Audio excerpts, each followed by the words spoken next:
Dari khalifah kau dinaungi, kau dirahmati.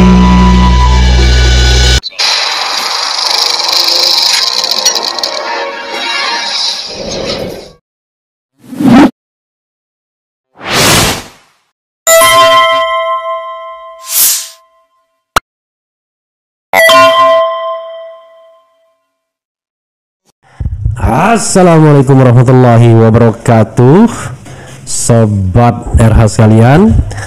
Jumpa lagi kita di channel yang keren ini, keren cadas ya sobat RH sekalian. Ini untuk pertama kalinya ya saya diundang oleh rezim ini dalam sebuah acara untuk memberikan masukan. Adapun yang mengundang adalah Menteri Pertahanan Syafri Samsudin yang merangkap sebagai Ketua Harian Dewan Pertahanan Nasional. Dan Dewan Pertahanan Nasional itu dipimpin langsung oleh Prabowo Subianto sebagai Presiden Republik Indonesia. Yang datang itu tokoh-tokoh, ada pertama yang saya ingat sebelah kanannya ada Wiranto, kemudian ada Jimli As-Sidiki, ada Purnomo Yusgiantoro, mantan Menteri Pertahanan dan Pertambangan Energi dulunya, kemudian ada Laksamana Siwi, mantan Kasal, ada Marsikal Putu Dunia, mantan Kasau, kemudian ada Bambang Kesowo, mantan Sekretaris Negara, Menteri Sekretaris Negara zaman Megawati, kemudian ada Dudung Abdurrahman mantan KSAD ya, Jenderal Dudung, kemudian ada Hikmahanto Juwana, profesor, seorang akademisi dari Universitas Indonesia yang juga mantan rektor Universitas Jenderal Ahmad Yani Unjani, kemudian ada pula Refli Harun ya, kemudian ada pula mantan Kapolri Bambang Hendarso Danuri, kemudian ada Wakil Menteri Pertahanan ya, kemudian terakhir ada mantan Kapolri Jenderal Purnawiran Sutanto. Itulah orang-orang yang diundang saudara sekalian.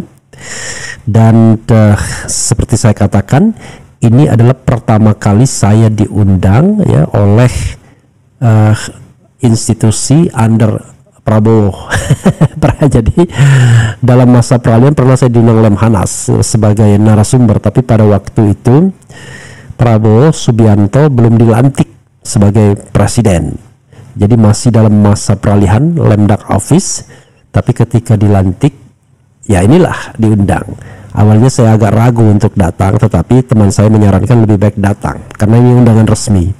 Kalau undangan informal, kongko-kongko misalnya mau negosiasi, pasti saya tidak mau. Makanya ada seorang aktivis yang sekarang sudah mendekat di lingkar pemerintahan, mau ngundang saya nggak mau karena takutnya nanti malah difitnah. Wah, ini Refli sudah masuk lingkaran pemerintahan tuh, sudah dekat dengan toko D dan lain sebagainya. Nggak mau saya. Nah, ini karena resmi. Nah, lalu saya ingin bertanggung jawab apa yang saya sampaikan dalam pertemuan tersebut sebagai orang yang paling tidak, kalau dilihat dari yang hadir kan yang bau-bau aktivisnya cuma saya tok. Yang lainnya bau-bau pejabat baik sipil maupun militer, dan kemudian bau-bau akademisi. Jadi yang bau akademisi itu Pak Jimli ya, kemudian Profesor Hikmahanto Juwana. Yang bau-bau pejabat, mantan pejabat itu ya Purnomo Yusgiantoro, Bambang Kesowo.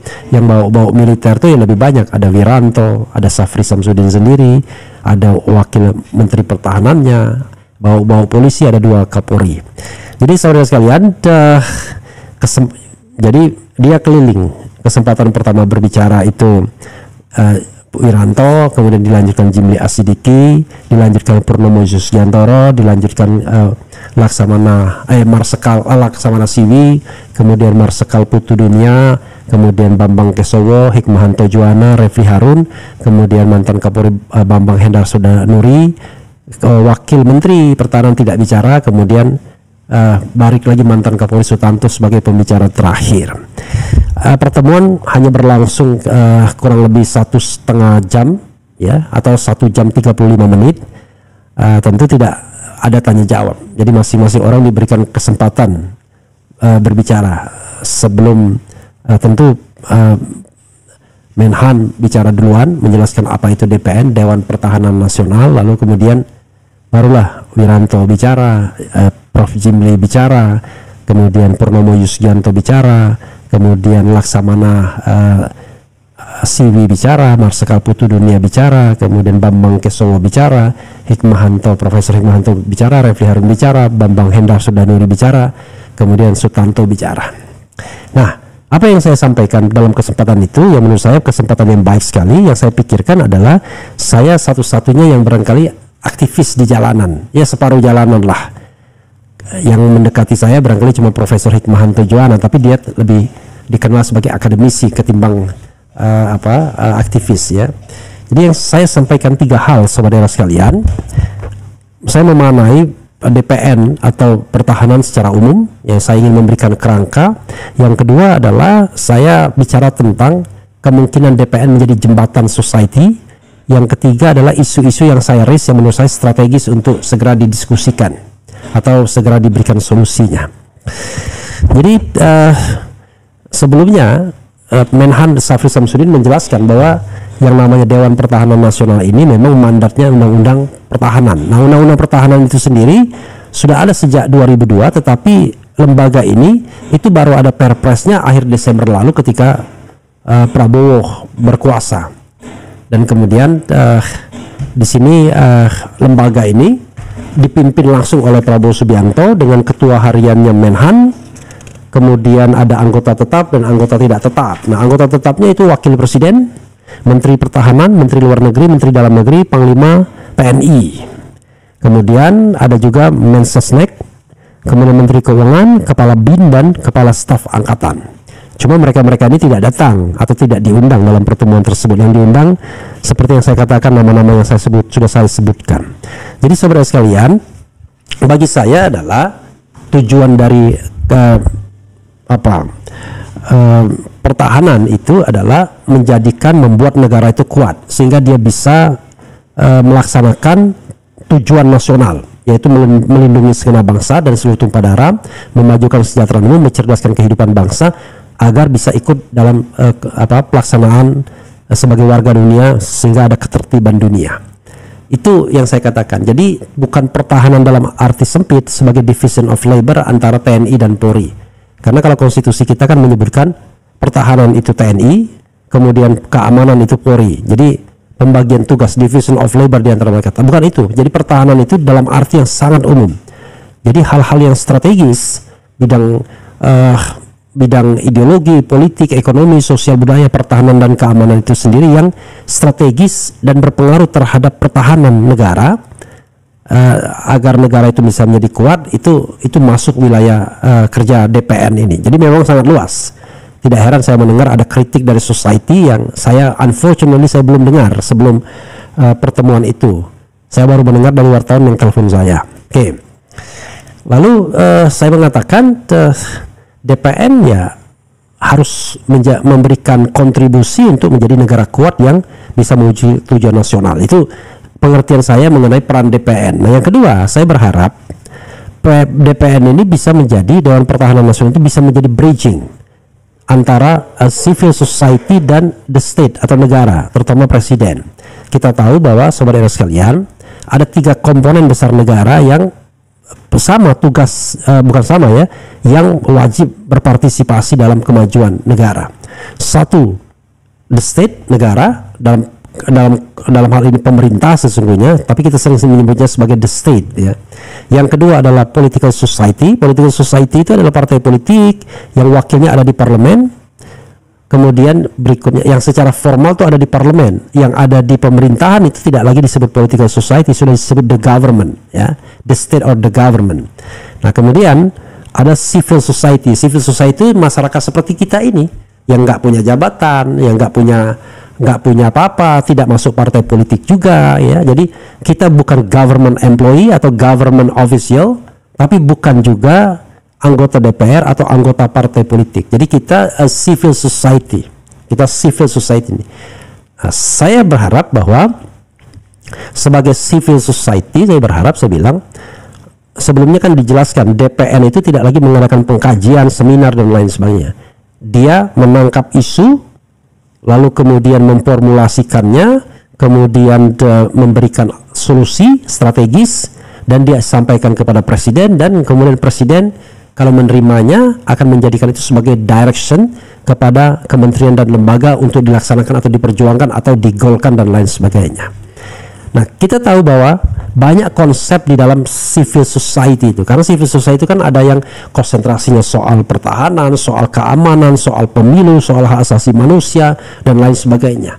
Konsep-konsep mereka banyak, bahkan kadang konsep mereka sangat operasional sesungguhnya, tetapi selama ini salurannya itu kadang-kadang kurang efektif. Biasanya ke DPR, tapi DPR terlalu plural.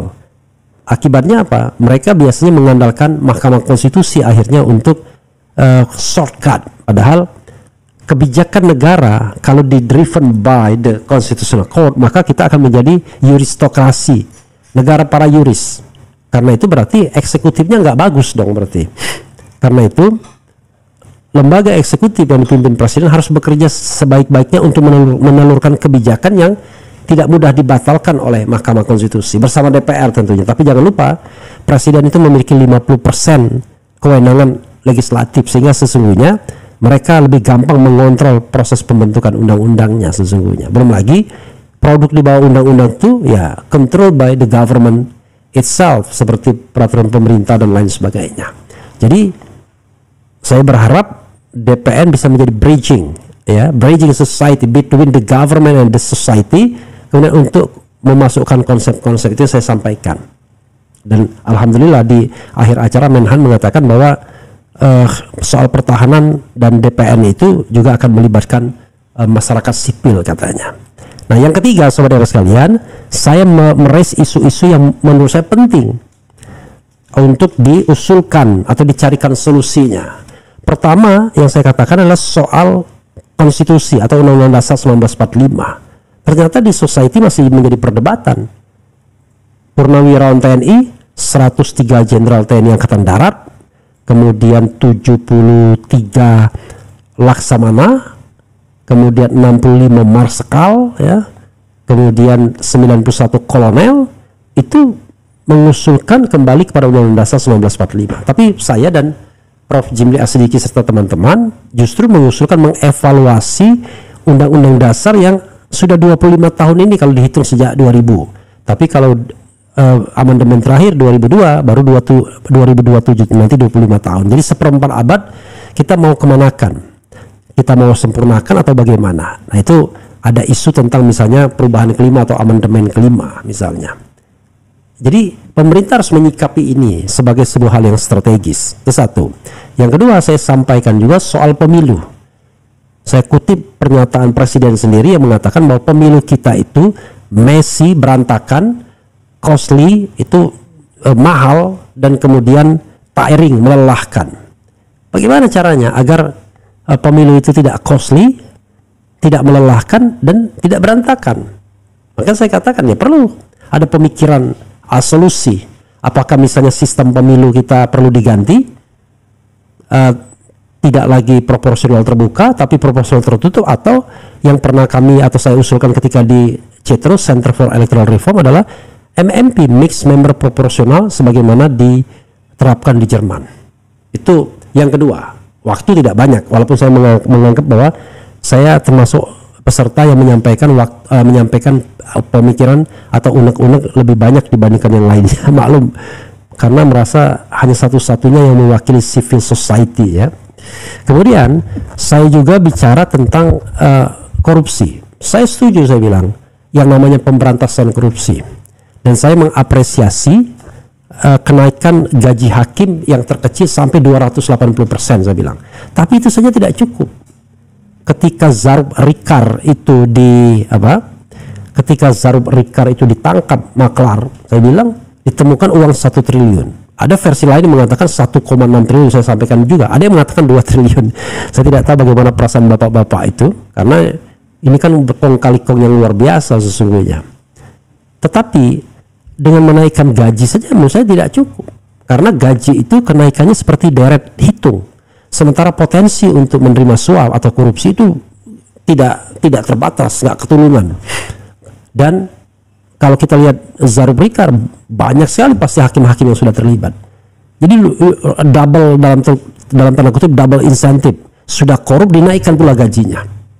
Jadi saya bilang harusnya ya, dulu waktu Zarub Rikar ditangkap saya mengusulkan agar yang namanya hakim agung di shut down, diseleksi ulang hakim-hakim agungnya. Dan saya yakin tindakan pemerintah untuk memberantas korupsi asal lurus itu akan didukung oleh masyarakat. Asal lurus, kalau bengkok juga ya susah.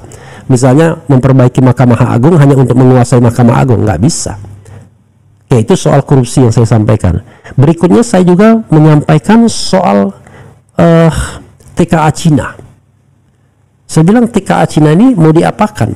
Karena menurut saya mengutip Legend Yayat Sudrajat yang pernah di kantor Menko Polhukam, dia mengatakan bahwa TKA Cina ini adalah suku dari suku bangsa Han yang sudah terlatih. Jadi mereka ini rakyat terlatih. Bayangkan kalau seandainya suatu saat Indonesia harus berhadapan perang dengan China, di depan kita berhadapan negara yang sudah kuat secara ekonomi, persenjataannya sudah canggih, di belakang mereka tinggal menikam saja karena ternyata deployment manusia banyak sekali dan mereka rakyat terlatih. Itu saya sampaikan juga. Ya, saya sampaikan gimana sikap kita terhadap TKA Cina ini. Kalau dikembalikan kepada usulan purnawirawan TNI, ya bukan diusir, tapi dibalikin ke negaranya TKA Cina tersebut, kan begitu. Kemudian saya juga menyampaikan soal tata kelola tambang. Tata kelola tambang menurut saya itu semakin tidak menuju sesuai dengan pasal 33 UUD 1945, yaitu bumi, air, dan kekayaan alam yang terkandung di dalamnya dikuasai negara dan digunakan sebesar-besarnya untuk kemakmuran rakyat. Yang terjadi sebaliknya, tambang-tambang itu diambil manfaatnya oleh orang lain, bahkan negara lain, seperti saya contohkan nikel. Dan lalu saya mensitir kata-kata almarhum Faisal Basri, tidak ada negeri setolol Indonesia dalam hal nikel. Karena kenapa? 90% keuntungan nikel itu diambil China, kita cuma 10%. Belakangan Faisal Basri mengatakan bukan 10% tapi minus, karena kita memberikan kemudahan-kemudahan pembebasan bea ekspor impor nikel tersebut. Dan kita tahu bahwa smelter-smelter itu dikuasai oleh China. Jadi hilirisasi itu sebenarnya hanyalah membantu China untuk membuat baterai-baterai lithium sebagai sebuah produk paling dibutuhkan saat ini. Nah, saya juga bicara mengenai, terakhir saya bicara tentang demokrasi, HAM, dan security. Saya tahu yang namanya bapak-bapak dari TNI, militer, para pejabat biasanya nggak suka dengan isu tentang demokrasi dan HAM, karena mereka melihat dalam perspektif mereka isu demokrasi dan HAM cuma mengganggu saja terhadap security atau keamanan. Saya bilang bisa nggak cara berpikir kita dibalik, bahwa kalau demokrasi kita baik, maju, kemudian HAM kita baik, maka kita lebih aman, lebih secure. Saya kasih contoh, saya misalnya melakukan pendapat, kebebasan berpendapat. Kalau tidak ada ancaman kriminalisasi, kan saya lebih bisa mengeksplor, lebih bebas menyampaikan sesuatu. Dan ini kan berguna untuk pendidikan masyarakat. Dan justru itu membuat negara akan lebih aman, karena tidak ada orang yang direpresi. Sehingga kita jauh lebih percaya diri dalam berhadapan dengan bangsa lain. Kan bangsa kita ini banyak mindernya karena direpresi pikirannya, nggak dibiarkan bebas. Dari kecil udah biasa direpresi, sehingga dia tidak berkembang secara individual. tidak menjadi orang-orang yang bebas merdeka untuk mengemukakan pendapatnya. Takut. Makanya saya sudah berkomitmen tidak mau masuk di dalam jaringan birokrasi yang membuat kita menjadi tidak bisa berpikir sebebas-bebasnya. Ya sudahlah, kita voluntarily saya mengatakan tidak akan pernah bisa mau menjabat lah sampai 2029. Tapi kalau diundang secara resmi untuk menyampaikan pendapat, why not? Karena itu tugas dari seorang warga negara. Saya bilang bahwa pertemuan antara 3 unsur, the state atau the government, civil society dan political society, itu penting untuk meeting of mind, untuk bertemunya pemikiran. Tetapi tidak perlu disama-samakan. Hal yang sama ya bisa kita kerjakan, tapi hal yang tidak sama tidak usah dipermasalahkan. Kalau semua sama antara the state atau the government, civil society dan political society, ya itu namanya tidak ada lagi perbedaan. Tidak ada lagi pengelompokan secara streamline umum. Itu kalau sama semua itu negara totaliter namanya, negara yang otoriter. Jadi saudara sekalian, itu yang saya sampaikan dalam pertemuan itu sebagai pertanggungjawaban. Jadi saya hanya ingin menyampaikan bahwa apa yang saya sampaikan di podcast, di televisi dan lain sebagainya, di depan para pejabat dengar, sama seperti itu. Ketika saya diundang di Lemhanas, saya sampaikan juga tentang bagaimana pemilu itu curang dan lain sebagainya, dan kemudian memberikan jalan keluar bagaimana pemilu itu tidak curang. Tapi undangan Lemhanas itu sebelum Prabowo dilantik. Begitu sobat era sekalian ya. Jadi saya refill ini biar tidak ada fitnah yang mengatakan wah ini Refli mulai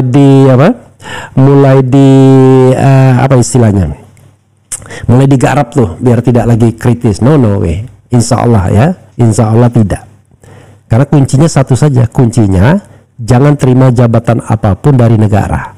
Karena kalau Anda terima jabatan dari negara, maka Anda sudah terikat. Let's say Anda jadi apapun lah. Ya, kalau Anda jadi komisaris seperti kemarin, saya ngomong apa adanya, itu cepat sekali diberhentikannya biasanya di akhirnya. Walaupun pada waktu itu agak lama juga, saya 5 tahun, karena saya tidak ikut bermain di wilayah politik sebagai tim sukses, baik Jokowi maupun Prabowo kan.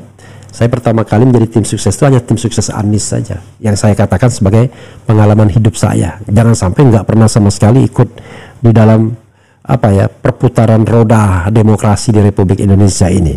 Begitu sobat RH sekalian ya. Coba kita lihat komentar sobat RH sekalian terhadap hal ini.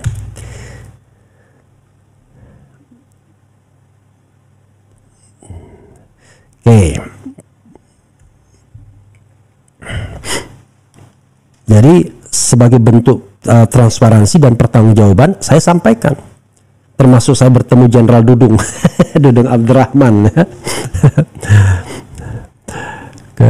Oke, coba mana komentar sobat era sekalian ya. Saya dengan senang hati, dikritik pun tidak apa-apa, kan itu kita harus berani dikritik, tapi jangan dimaki, karena ini kan tidak ada kaitannya dengan makian. Ini adalah sebagai sebuah dinamika atau dialektika demokrasi.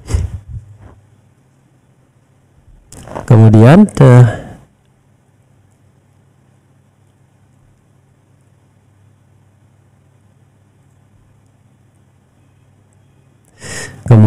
ini MFA Indonesia, ini apa ini belum apa.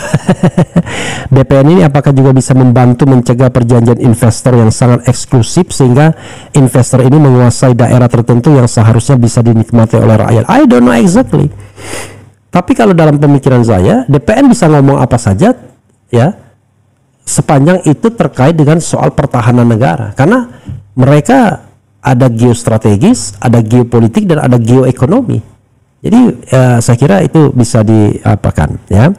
Kemudian mantap RH lanjut ya. Yang tidak senang ada juga nih MFA Indonesia. Gitu. Kemudian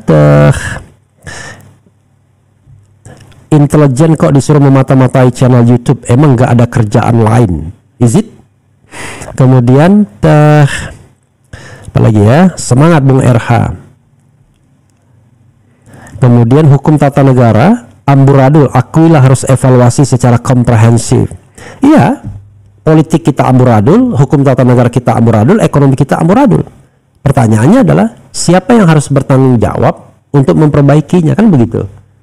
Tentu ya presiden yang pertama kali karena dia primus inter pares. Berikutnya apa? DPR sebagai legislatif. Berikutnya lagi ya pejabat-pejabat atau di pemerintahan serta legislatif dan yudikatif lainnya. Dan kemudian rakyat, ya, terutama mereka yang punya pemikiran, punya voice. Meskipun diundang, Bang Refli jangan sampai berhenti menyuarakan kebenaran, dan saya berharap suara Bung Refli dibuat masukan oleh pemerintah agar negeri ini semakin aman dan makmur. Ya insya Allah saya tetap memberikan masukan, ya. Anda suka atau tidak suka, it is your business, not my business. Kemudian apa lagi? Semoga 8 poin tuntutan Forum Perwakilan TNI dapat segera dilaksanakan untuk keadilan, kemakmuran, dan kesejahteraan seluruh rakyat Indonesia. Amin ya rabbal alamin.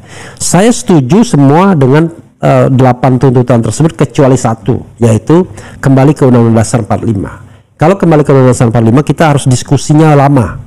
Tapi tuntutan lain bahwa IKN stop, TKA Cina dipulangkan, kemudian tata kelola tambang, kemudian reshuffle kabinet, berhentikan yang terindikasi korupsi dan lain sebagainya, dan terakhir mengusulkan Gibran, itu poin-poin yang saya setujui, ya. Kecuali kembali pada Undang-Undang Dasar 45 kita perlu diskusi lebih lanjut. Benar sekali saran teman Bang RH itu. Mudah-mudahan apa yang Abang sampaikan ada manfaatnya bagi suara-suara, bagi rakyat keseluruhan. Saya masih yakin sama Bang RH karena posisi Abang di luar pemerintahan tanpa tekanan apapun. Insya Allah. Karena yang saya inginkan satu saja, jangan dikriminalisasi, ya. Gitu. Kemudian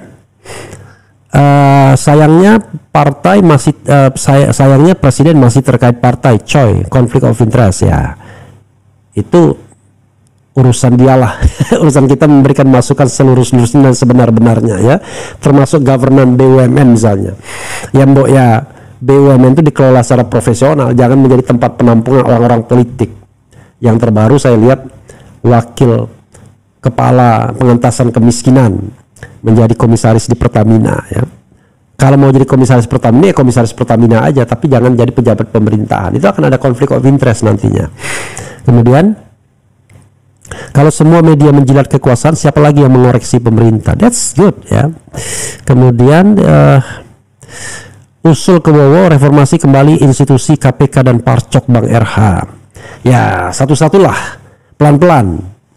Kan nanti kalau dimintai pendapat lagi, ya kita bilanglah soal bagaimana Parcok, bagaimana pemilu dan lain sebagainya. Kalau tidak dimintai pendapat, ya kita berpendapat di media sosial seperti ini. Soal didengar atau tidak, it is not my business. Seperti saya katakan, Allah Subhanahu wa Ta'ala menyuruh kita berjuang. Soal hasilnya serahkan kepada Yang Maha Kuasa. It is not my business. Kemudian mengoreksi pemerintah boleh, jangan menghasut pemberontakan. Ya kalau menghasut pemberontakan namanya makar, bro. Kemudian di benak para penegak hukum hanya ada RP termasuk Yang Mulia Hakim. It could be possible. Makanya saya katakan itu seleksi ulang hakim agung itu, ya. Jangan tanggung-tanggung, seleksi ulang mereka. Kalau kita mau betul-betul memperbaiki hukum kita, ya kan. Kemudian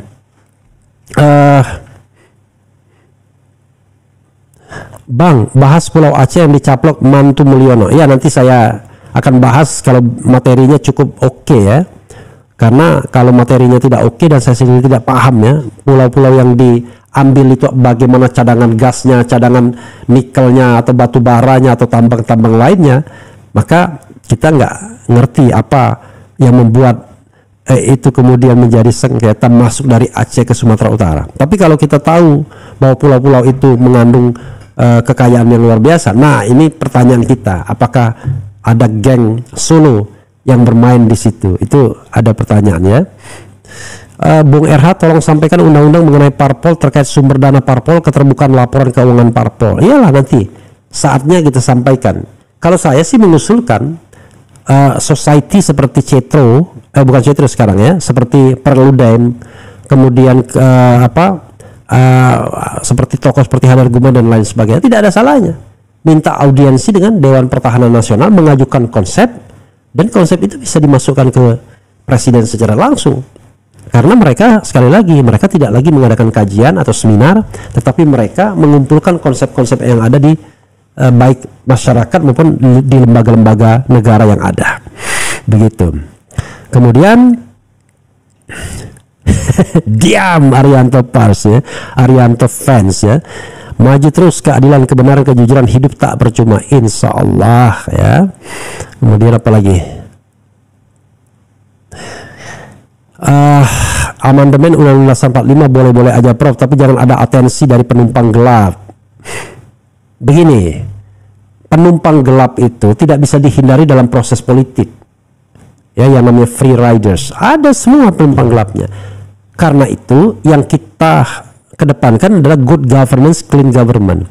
Kalau prosesnya terbuka, transparan, partisipatif, objektif, maka nggak akan ada penumpang gelap. Seperti saya sampaikan di Indonesia Lawyers Club, ada hakim konstitusi yang terpilih secara gelap. Kok nggak malu?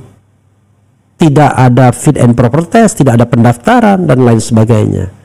Kalaupun memang dianggap ada, pasti tertutup karena nggak jelas, nggak diumumkan, tiba-tiba dia terpilih dan menggantikan temannya sendiri. Nah itu yang namanya tidak sesuai dengan good governance, clean government ya. Oke, apalagi ini? Semangat Pak RH, insya Allah semangat ya. Dan saya juga terus terang saja ya, ingin memberikan pembelajaran kepada buzzer